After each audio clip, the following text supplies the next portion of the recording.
I sat at my desk, looking out over the city below. The hustle and bustle of downtown had always been a reminder of how far Kinetic Industries had come, how far I had come.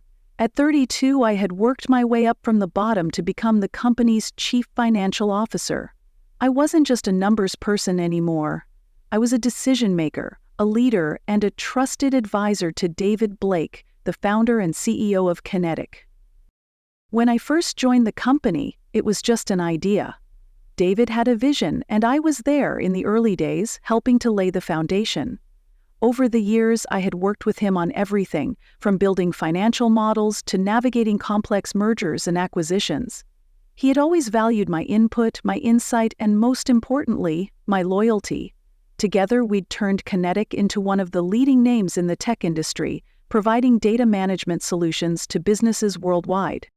But now, things were changing. David had decided it was time to retire. He'd spent years building the company and was ready to step back. It had been an expected change, and for the most part, I thought it was going to be a smooth transition.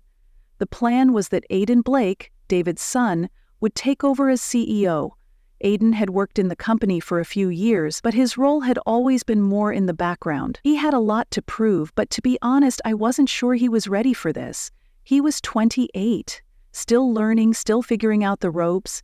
His background was impressive, sure, a top business school graduate, full of ambition, but the tech world was no easy thing to navigate. David had always taken a hands-on approach to leadership. He believed in nurturing talent, valuing his employees, and playing the long game. Aidan, on the other hand, seemed more eager to prove himself, quickly, decisively, and with a little more force than I was used to. From what I could gather, he had big plans to shake things up, to modernize the company, and, as he put it, bring it into the future. That meant cutting costs, restructuring, and replacing older, more experienced employees with fresh faces. I knew change was coming, but I never expected it to hit me so suddenly. I had been with Kinetic for over a decade, and in all that time I had worked tirelessly, always thinking about the long-term success of the company. I'd helped it grow from a small startup to a multi-million-dollar company. I had been a part of its journey. Yet, in a moment, everything could come crashing down. The day Aidan officially took over, I walked into his office, expecting to discuss the future of the company, maybe even my future role in it. But instead, I found myself facing something far more abrupt. "Elena," he started, not bothering to offer me a seat. His eyes were cold, calculating. "I've made a decision. The company is going in a new direction, and I'm not going to keep people around who don't align with that vision. You're done here." I felt the words hit me like a punch to the stomach. Done? Just like that? After all these years? After everything I had done for this company? For him? I couldn't believe it, but I forced myself to stay calm. There was no point in reacting with anger, even though every fiber of my being wanted to scream. Instead, I took a deep breath and asked, "May I ask why?" Aidan smirked, a quick, almost rehearsed smile. "You've been here a long time, but this company needs to change, and I can't afford to have any dead weight. We need fresh ideas, fresh faces. I'm modernizing this place." I nodded, trying to process what was happening. I had worked with David for years, and I had seen firsthand how much he valued loyalty, experience, and integrity. But Aidan was a different breed. I could see it in his eyes. He wasn't interested in the people who helped build the company. He was focused on the future, whatever that meant. "All right," I said, keeping my voice steady, even though inside I felt everything unraveling. "I'll need something in writing." Aidan barely acknowledged my request. "HR will have the paperwork ready for you on your way out. Security will escort you to your desk." His tone was dismissive, as if I was already a thing of the past. I gathered my things, my hands steady despite the turmoil inside me. As I walked past the stunned faces of my colleagues, I kept my eyes straight ahead. I wasn't about to break down in front of them. I had worked too hard for that. When I reached my office, I packed my personal belongings into a cardboard box. My phone buzzed with messages from colleagues who had witnessed my exit, but I didn't bother to check them. I was too focused on what was next. Before I left, I did one last thing. I opened the drawer of my desk and pulled out the most important document I had. My employment agreement. It had been carefully negotiated and crafted years ago, with clauses that protected me in the event of an unexpected termination. I had worked hard for those protections, and now I needed them more than ever.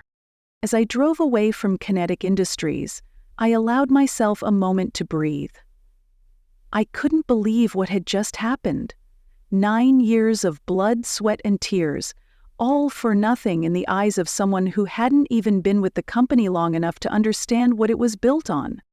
I couldn't shake the feeling of betrayal.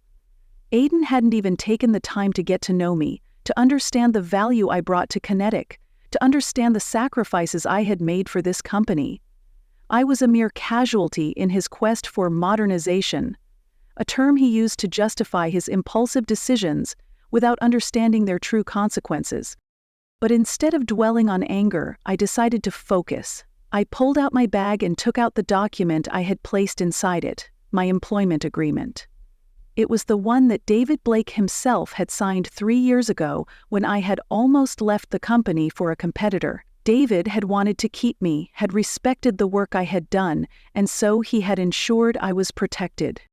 I flipped through the pages, knowing exactly where to look. There it was. The golden parachute clause. If I were ever terminated without cause, the company was obligated to pay me a significant severance. There were other clauses too. Immediate vesting of all outstanding stock options, equity options, and most importantly, a trigger clause. This clause meant that if I were terminated unfairly, I was entitled to a hefty payout, the kind of payout that would make Aiden's rash decision to fire me a very costly one. I smiled to myself.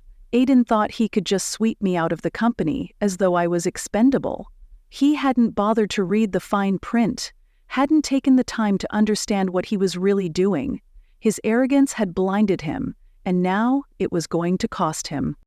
I pulled out my phone and dialed a familiar number. Mason Scott, a lawyer I had worked with in the past. Mason had been invaluable to me in the past, helping me navigate tricky contract negotiations. He was thorough, sharp, and, most importantly, knew the ins and outs of corporate law. "Mason," I said when he picked up, "it's Elena. I need you to take a look at something for me." "Sure, what's up?" Mason's voice was calm, a bit amused. He had known me long enough to know that whenever I called, it was usually for something important. I was just fired from Kinetic Industries. Aiden Blake took over as CEO, and he didn't even have the decency to read my contract before making the decision. "I need you to review my agreement and let me know what my options are," I said, my voice steady but with an underlying edge. There was a pause on the other end of the line.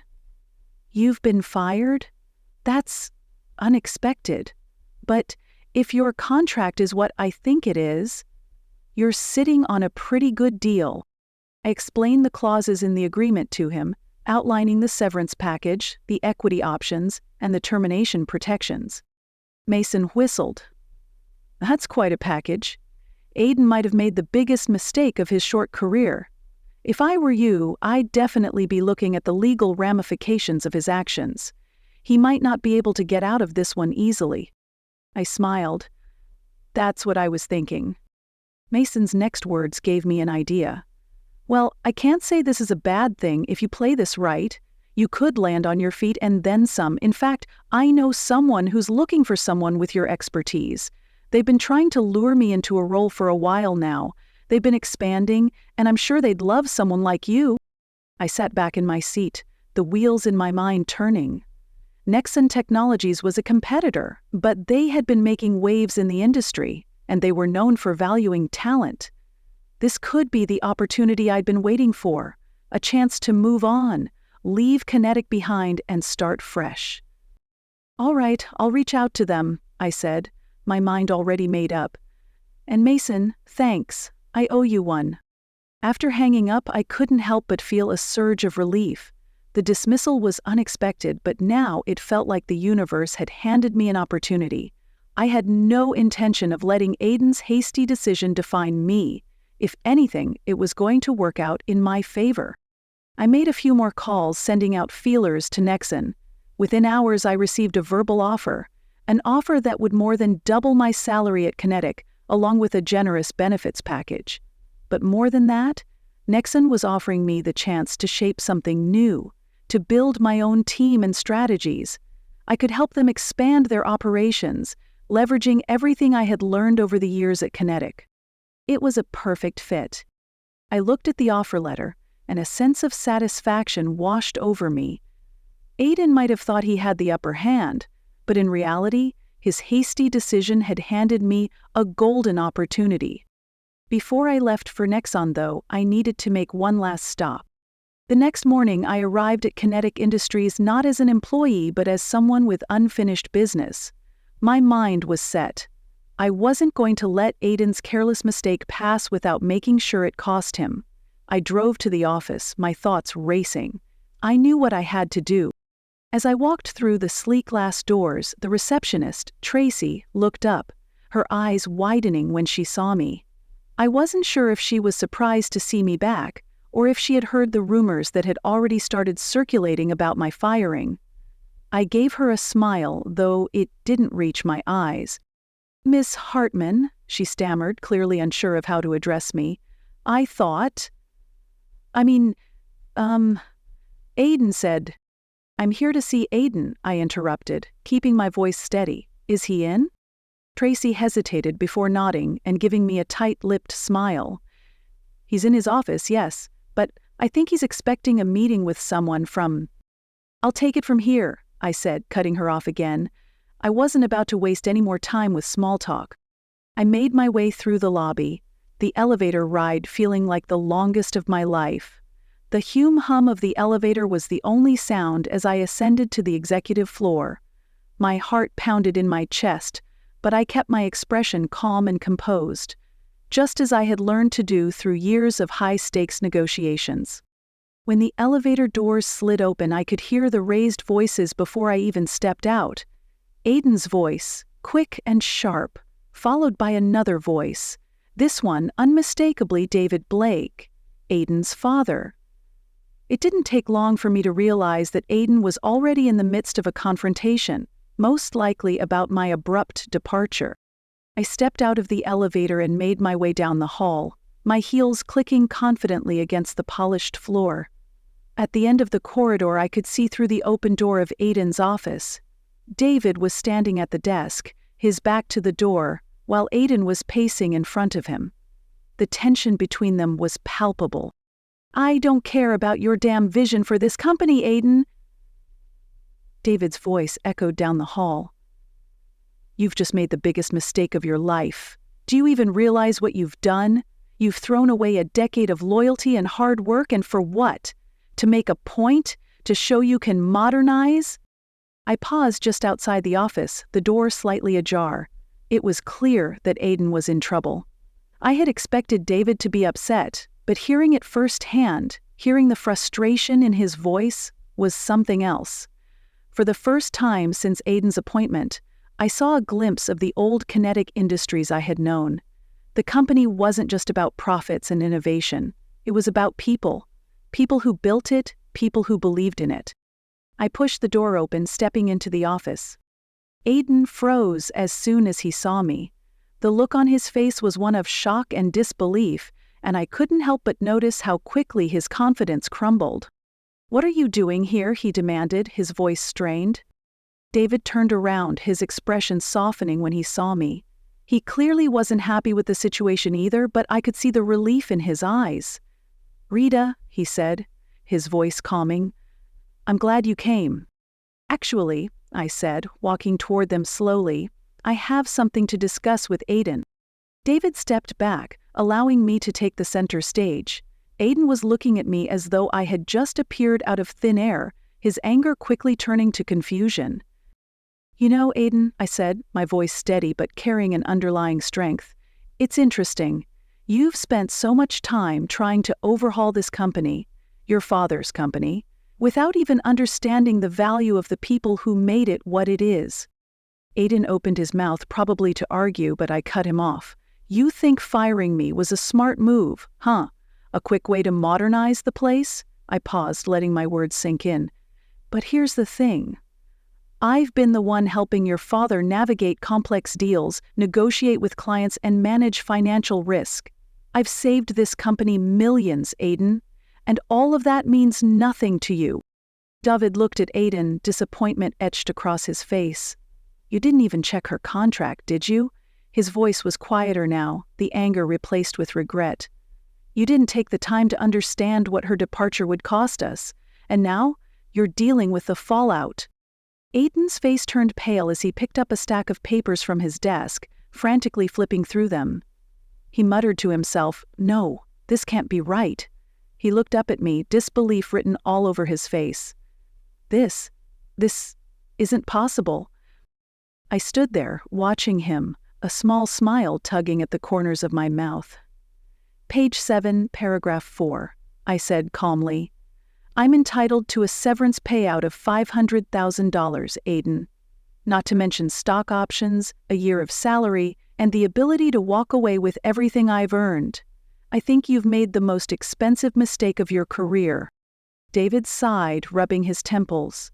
Aiden, I tried to teach you the importance of understanding the details. This is exactly what I was afraid of. Aiden looked like a deer caught in the headlights. His face cycled through a series of emotions, first disbelief, then frustration, followed by a tinge of panic. But I wasn't interested in his panic. I was interested in the future. Here's what's going to happen, I said, my voice firm. I'm leaving Kinetic. But I'm not going quietly. You're going to honor my contract, Aiden. And as for your future, well, I'm sure you'll find a way to deal with the mess you've created. You're the CEO now, after all.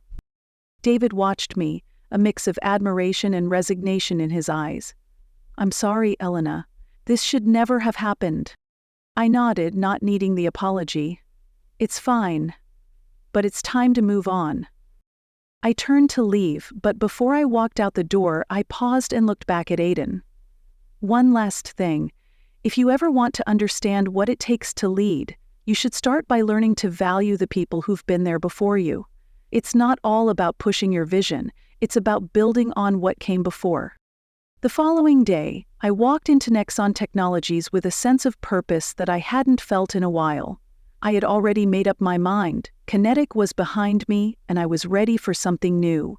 What had happened with Aiden, while painful, had opened my eyes to the fact that there were better opportunities out there, opportunities that truly valued experience and integrity.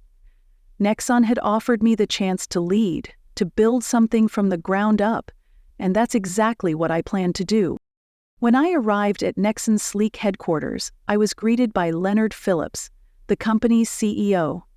Leonard had known me for years, and we had worked together on a few industry-wide projects in the past. He was a man of few words, but his reputation for making bold decisions spoke volumes. He led Nexon with precision and foresight, values that aligned perfectly with my own. Welcome, Elena, Leonard said, offering me a handshake as we entered his office. I'm glad you're here. We've been watching you for a long time, and I know your expertise is exactly what we need. I sat down across from Leonard, feeling the weight of the transition starting to settle in. There was a palpable energy in the room, the kind that comes from being part of something growing, something with purpose. I've been waiting for the right opportunity to come along, I replied, my voice steady and sure. And Nexon feels like the right fit. You've got a strong team here, and I'm ready to help take it to the next level. Leonard smiled, clearly pleased with my answer. You'll have the freedom to build your department as you see fit. We need someone with your background in corporate finance, someone who knows how to think ahead. And we're committed to giving you the resources you need to succeed. I was ready. More than ready, in fact. The chance to take on this new role and help Nexon expand their operations was exactly what I had been looking for. Over the next few weeks, I settled into my new role as the Chief Financial Officer at Nexon Technologies. The pace was faster than I had been used to at Kinetic, but I thrived in it. I quickly began assessing their current operations, identifying areas for improvement, and helping them streamline their financial strategies. The company was at a crossroads. They had experienced rapid growth but lacked the solid foundation to support long-term success. I knew this was where I could make my mark. At the same time, I was fulfilling my consulting obligations to Kinetic Industries, a commitment I had agreed to as part of my exit agreement. I wasn't going to leave them hanging, especially not after everything that had happened. Despite the way Aiden had treated me, I still had a deep respect for what David had built, and I wanted to help ensure a smooth transition. The first few weeks of working with Kinetic again were difficult, to say the least. Aiden was still adjusting to his role, and it was clear that he had a lot to learn. I was tasked with guiding him through some of the more complex contracts the company had in place, helping his team navigate financial reporting, and advising him on strategic decisions. To his credit, Aiden seemed to be slowly understanding the value of the expertise I brought to the table. But it was awkward. The tension between us was impossible to ignore, especially during the transition meetings. Aiden was a proud man, and though he was starting to realize the weight of his earlier decision, he wasn't ready to admit his mistakes. Instead, he kept his distance, and I could feel the underlying tension in every conversation. Still, I stayed professional. I wasn't there to rub his face in the fact that he had failed to understand what made the company tick. I was there to ensure Kinetic's continued success, regardless of how much my departure had shaken things up. It wasn't until one of our final scheduled meetings that I started to see a shift in Aiden. I had just finished explaining the nuances of a major supplier contract when he finally spoke up, his voice quiet but sincere. "I underestimated you," Aiden admitted, his eyes meeting mine for the first time in what felt like weeks. "I misjudged the situation and, well, I can't say I was right in how I handled it." I looked at him, surprised. It wasn't often that someone in his position, especially someone as proud and stubborn as Aiden, would admit fault. But there it was. "We all make mistakes," I said, offering him a small smile, "especially when we're new to a role. The important thing is to learn from them." He nodded slowly, almost reluctantly. "That's what my father says." "And he's right," I said. "But it's not enough to just say it. You have to act on it. The real test is showing your team that you've learned, that you value their contributions." Aiden shifted in his seat, clearly uncomfortable, but there was something different about the way he was speaking to me now, less dismissive, more thoughtful. "I've been thinking about what you said," he continued, "and I think we could use someone like you here, even after this transition is done. Maybe not full-time, but just for the more complex contracts. Would you consider extending your consulting agreement?" The request caught me off guard. I had expected things to stay tense between us, especially after everything that had happened, but here he was, asking me to stay in a capacity that could benefit both of us. "I'll think about it," I replied, knowing that it wasn't a decision I could make right away. It wasn't just about my professional future anymore. It was about ensuring that the company, the team, and the legacy of Kinetic were protected. As I left the conference room that day, I reflected on how far I had come. What had started as a sudden dismissal from someone too eager to make a mark had turned into an opportunity to reshape my future and the future of a company that had meant so much to me. At Nexon Technologies, I was thriving, building something new. But at Kinetic, I had unfinished business. Aiden's request made me realize that perhaps in time I could help him grow into the leader he needed to be. But that would only happen if he truly learned the lessons I had learned over the years. That success isn't just about the bottom line. It's about the people, the relationships, and the legacy you leave behind. Over the next few weeks, the transition meetings between me and Aiden continued. Despite the professional distance between us, there was a noticeable change in his demeanor. He seemed more engaged in the discussions, more willing to listen, and though he still didn't quite grasp the nuances of the contracts I was helping him review, There was a humility in his approach that hadn't been there before. I could tell Aiden was struggling with the weight of his new role. Being CEO wasn't just about making big decisions or having grand visions for the future. It was about understanding the people who worked for you, recognizing the value they brought, and having the foresight to know when to lean on their expertise. For the first time, I saw Aiden attempting to learn those lessons. One afternoon, after one of our transition meetings, Aiden called me into his office. The tone was different this time. Gone was the cold, dismissive arrogance that had marked our earlier interactions. Instead, he was sitting at his desk, looking more thoughtful than I had ever seen him. "Elena," he said, motioning for me to sit, "I've been thinking about what you said, about the importance of understanding people, and, well, I think I owe you an apology." I raised an eyebrow. This was the last thing I had expected to hear from him. An apology? For what? Aiden hesitated before speaking, clearly choosing his words carefully. "For how I treated you? For assuming that firing you would be easy, or that it wouldn't have consequences. I didn't understand the company as you did. I didn't understand what you meant to Kinetic, what you had done for it. I was too focused on my own vision to see that." I remained silent, letting him finish. I wasn't sure what to say. The words felt genuine. Aiden had always been quick with decisions, but rarely had he taken the time to reflect on their impact.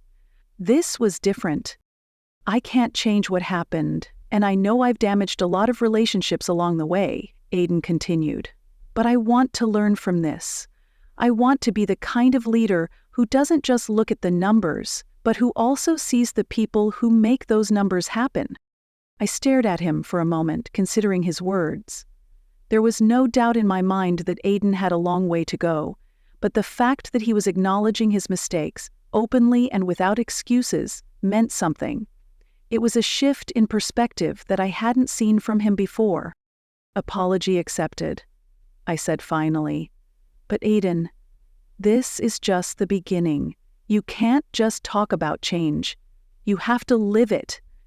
You have to show the people around you that you value them, not just when it's convenient, but all the time."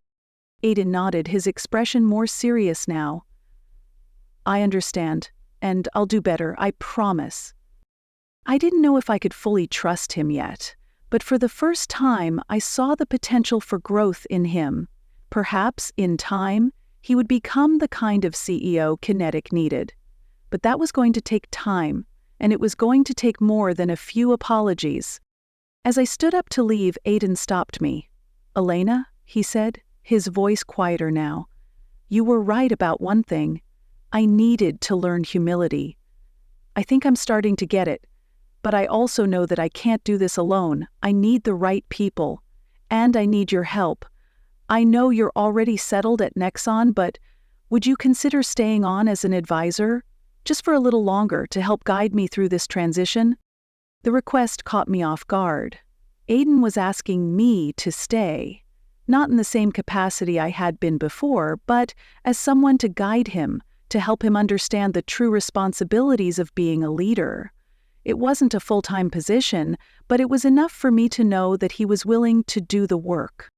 "I'll think about it," I said, my tone careful. "But it's not just about you learning the ropes. It's about creating a culture at Kinetic that values people, the people who helped build it, and the ones who will carry it forward." "If that's what you want, Aiden, then I'll help, but you have to show the company you're serious." Aiden stood up, looking me in the eye. "I'm serious, and I'm ready to prove it." I left his office that day with a mixture of thoughts swirling in my mind. It had been a long road, one filled with frustration, surprises, and a lot of hard lessons. But as I stepped into the elevator and left the building, I realized that this wasn't just a victory for me. It was a victory for the company, for the people who had built it, and perhaps even for Aiden. In the end, my departure from Kinetic had been the catalyst for change. It had forced Aiden to step up, to confront his own limitations, and to learn what it meant to be a leader. And as much as I had thought I was leaving Kinetic behind, in reality, I was still tied to it. There was unfinished business, and it wasn't just about me. It was about the legacy of the company. A legacy that had to be preserved, not just for the sake of its past, but for its future. The next few months were a whirlwind. At Nexon Technologies, I dove into my new role with a focus I hadn't felt in years. There was an energy in the company that felt invigorating. Everything was new, from the team to the challenges. Nexon's growth had been rapid, but they were still a bit like a ship without a full crew, and that's where I came in. My mission was clear: stabilize, build, and guide them through the next phase of their journey. At the same time, I kept my word to Aiden and agreed to stay on as an advisor for Kinetic Industries. It wasn't a permanent role, but a consulting position where I would help him and the company through a critical transition.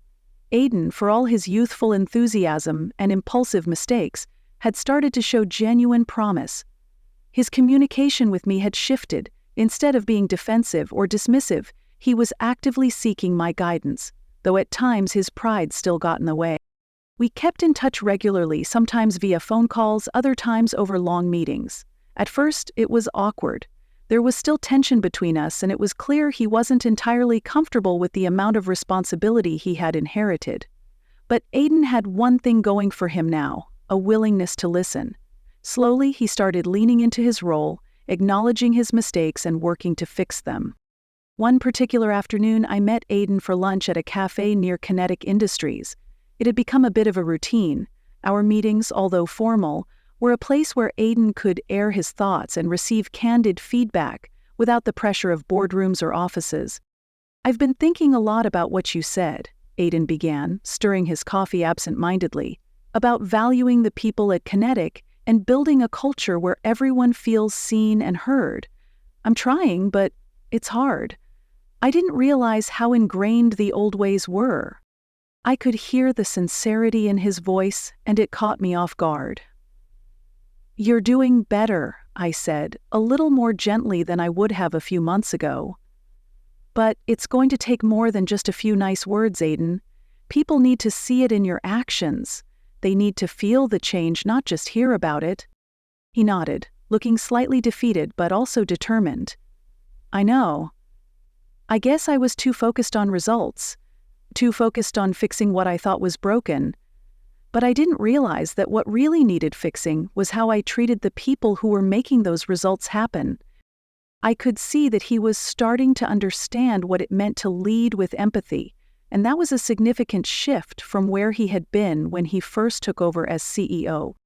"You're not going to get it right all the time," I said, offering him a reassuring smile. "None of us do. But as long as you're willing to learn, to admit when you've made a mistake, and to genuinely try to do better, people will follow you. They'll respect you." Aiden gave a small, thoughtful nod.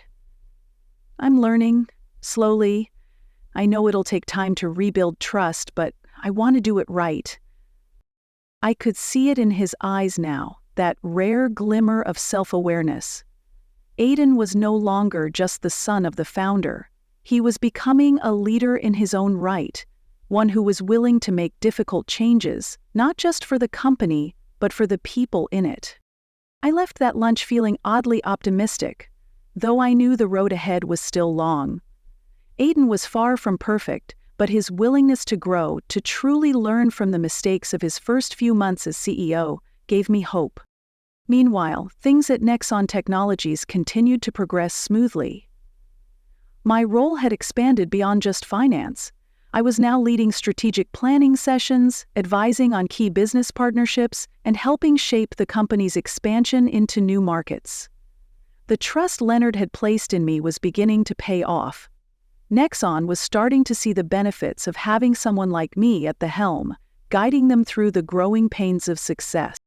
But despite my growing success at Nexon, there was a lingering question that still haunted me. Was I truly done with Kinetic? The more I thought about it, the more I realized that part of me still cared about the company, about the people who had supported me throughout my career. As much as I had moved on, there was a thread that still connected me to Kinetic. It wasn't about revenge anymore. It was about ensuring that the company, and all it had been built on, didn't fall apart under Aiden's leadership. One evening I received an unexpected call from David Blake. "Rita," he said, his voice sounding more tired than I'd ever heard it.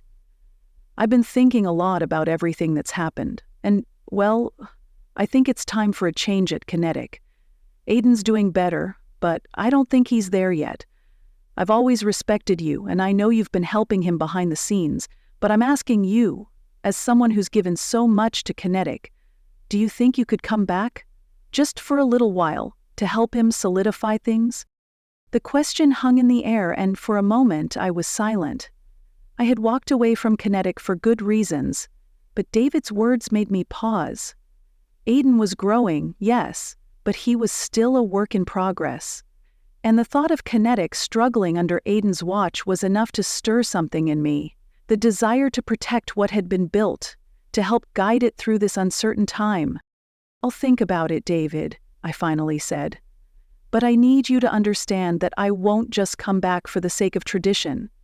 I need to see that Aiden is committed to the changes we talked about.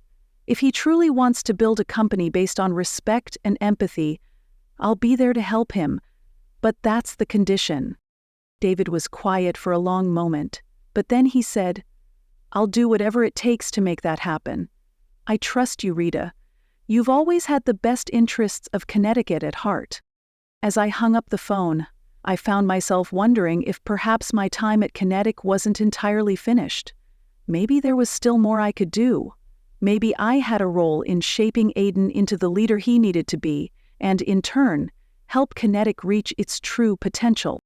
The next chapter of my journey was just beginning, and whether it was at Nexon or Kinetic, I knew one thing for sure. I would always be ready to rise to the challenge, whatever it might be. After my conversation with David Blake, I spent the next few days reflecting on my decision. Could I really go back to Kinetic Industries? Could I work with Aiden again, knowing all the mistakes he'd made, knowing how he'd dismissed me so easily? I had a strong position at Nexon Technologies now, one where I was trusted, valued, and making a real difference. But there was still a part of me that felt responsible for Kinetic, a part that believed I could help Aiden get it right. I called David back a few days later. "I'll do it," I said, my voice steady but full of resolve. "I'll come back to Kinetic, but this isn't just about stepping back into my old role.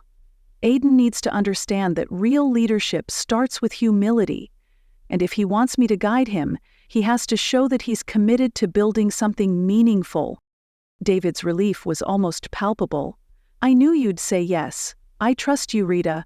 You'll be the one to help him get it right, and I'll make sure he understands what's at stake." The terms were set. I was coming back to Kinetic not as a permanent member of the team, but as a consultant, focusing on key leadership development with Aiden. I wasn't going to babysit him. I was going to help him rise to the challenge, but only if he was willing to learn and change. The day I walked back into Kinetic's headquarters, it felt different. I had left as an employee, unceremoniously fired by someone who barely understood the company's soul. Now I was returning with a sense of purpose, not just for myself but for everyone who had built Kinetic into what it was. It wasn't just about Aiden or me anymore. It was about the future of the company and the people who had believed in it. Aiden was waiting for me in the same conference room where I had been dismissed just months earlier. His expression was cautious, but there was a different energy about him this time. An energy that suggested he had been doing a lot of thinking. Maybe he finally understood that leadership wasn't just about power and decisions, but about understanding people and valuing them. "Rita, I'm glad you're back," Aiden said, standing up to shake my hand. His grip was firmer than it had been the last time we met, and there was no hint of arrogance in his eyes. There was a vulnerability now, a recognition of his shortcomings. "I'm here to help," I said, my voice calm but firm. "But this isn't going to be easy. You've made mistakes, Aiden. You've made people feel undervalued, unappreciated, and it's going to take a lot more than just words to fix that. Are you ready to do the hard work?" He nodded, his face set with determination. "I am. I know I haven't done everything right, but I'm willing to learn. I'm ready to take responsibility for the company, for the people here. I just need someone to guide me." That was the turning point, the moment I realized that Aiden was starting to get it. He was willing to admit his faults, and that was something I hadn't seen from him before. But now, the real work began. Over the next few weeks, we worked together closely. I mentored Aiden, helping him navigate difficult conversations with his team, teaching him how to listen, how to show empathy without compromising on accountability. I wasn't just giving him advice. I was helping him change the culture at Kinetic, one meeting at a time. I noticed the shift in the way Aiden approached his leadership. He started acknowledging the efforts of the people around him, thanking them for their contributions in public meetings, and even taking the time to listen to concerns from employees at all levels. It wasn't perfect, but it was progress. And for the first time since his appointment, I could see that he was truly starting to build the foundation for the kind of leader he wanted to be. There were still moments when Aiden slipped back into his old habits, moments of frustration or impatience, moments when the weight of the job seemed too much. But instead of pushing people away or making rash decisions, he started asking for advice. He sought my input, listened when I pointed out areas where he could improve, and most importantly, he began to respect the value of experience. One afternoon, as we sat in his office discussing a new strategic direction for the company, Aiden turned to me, his voice quieter than usual. "Rita," he said, "I want to thank you. I don't think I could have done this without you. You've taught me more about leadership in the last few weeks than I ever learned in business school." I could see the sincerity in his eyes, and for a moment, I allowed myself to feel the satisfaction of knowing that I had made a difference. Aiden was growing, and that meant Kinetic was too. "You're doing the hard work, Aiden," I said, smiling. "You've made the decision to change, and that's the hardest part. Now just keep going. The people here are starting to believe in you again, and you've got to keep earning that trust every day." He nodded, a slight smile on his lips. "I will. I'm not going to mess this up." As I looked at him, I couldn't help but feel proud. I had come back to Kinetic not because I was looking for revenge or vindication, but because I wanted to see it succeed. I wanted to see Aiden succeed, and with the lessons he was learning, with the changes he was making, I could finally say that Kinetic was in good hands. The future of Kinetic was uncertain, but it was full of promise. Aiden had come a long way from the CEO I had met months ago. He was still learning, still making mistakes, but now he was willing to admit them, learn from them, and grow. And in the end, that's what made all the difference. As the months passed, I watched Aiden's transformation with a sense of quiet pride. The young man who had once fired me without a second thought was becoming the leader Kinetic Industries needed, and more importantly, the leader he had the potential to be. He was still far from perfect. There were moments when his frustration showed, when the pressures of the role weighed heavily on him. But instead of lashing out, he started to channel that frustration into learning and growth. I was beginning to see the kind of CEO Kinetic could thrive under, someone who not only focused on the numbers and the strategy, but also on the culture, the people who had helped build the company from the ground up. One of the first major changes I noticed was how Aiden began involving his team in decision-making processes. At first, he'd been so focused on executing his own vision that he hadn't really considered the value of collaboration. But over time, he started to see the benefit of gathering input from different levels within the company. He'd call in senior managers for regular strategy sessions, where they would discuss potential changes and improvements. It wasn't just about him anymore, it was about all of us, working together to shape Kinetic's future. I had also witnessed Aiden's growth in how he dealt with mistakes, his own and others. He was no longer the man who would sweep issues under the rug or lay blame at the feet of others. Instead, he took responsibility for his own decisions and held others accountable in a way that felt fair and measured. One afternoon, during a meeting about a new product launch that had hit a snag, Aiden did something I never thought I would see. He openly admitted to a mistake. "All right, team," he began, his voice steady but sincere. "We've hit some roadblocks with this project, and I'll be honest, I made a call earlier that I thought was the right move, but in hindsight, I can see where I went wrong. This is a learning opportunity for all of us, and I'll take full responsibility for where we are right now. But we're going to fix this, and we're going to do it together." There was a collective shift in the room.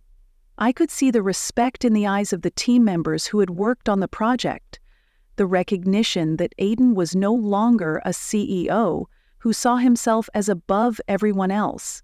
He was one of them. A leader who was willing to be vulnerable and admit when he didn't have all the answers. Later, as I sat with Aiden in his office reviewing some of the financial reports from the past few months, he looked at me and smiled.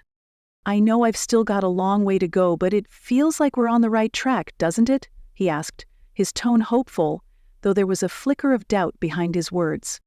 I nodded, feeling a sense of warmth for him that I hadn't felt when we first met. "You've come a long way, Aiden. You're not perfect, and there will be more mistakes along the way. But what matters is that you're learning from them, and more importantly, you're showing the company that you're committed to change." "I appreciate that," he said quietly, sitting back in his chair. "I never realized how much being a leader meant until I had to do it, and it's a lot harder than I thought. But I'm starting to see what my father meant when he said leadership was about trust and respect." "That's exactly it," I replied, feeling a moment of reflection. "Leadership isn't about power or control. It's about earning the trust of your team, showing them you value their input, and creating a culture where people want to follow you, not because they have to, but because they believe in you." Aiden sat silently for a moment, clearly processing my words. "Do you think my father would be proud of what we've done here?" It was a simple question, but it carried so much weight. David Blake had been a mentor to both of us, and his legacy was something Aiden would carry with him for the rest of his career.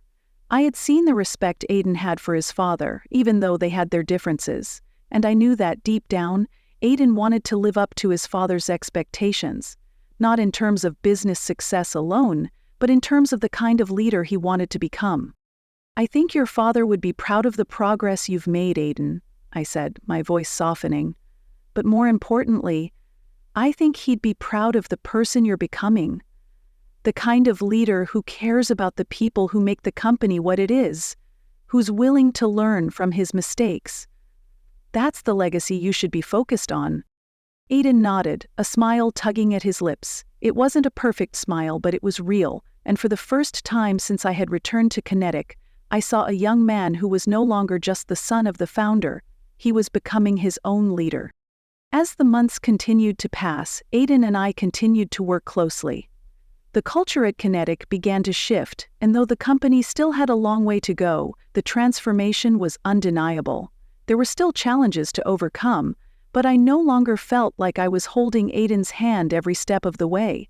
He was starting to make decisions on his own, decisions that were better thought out, more inclusive, and more focused on the long-term success of the company. And then one day, Aiden came to me with a proposal. "I've been thinking a lot about our work together, Rita," he said. "And I think it's time I let you go. From this advisory role, I mean. I don't want to hold you back, and honestly, I think you've done everything I needed and more.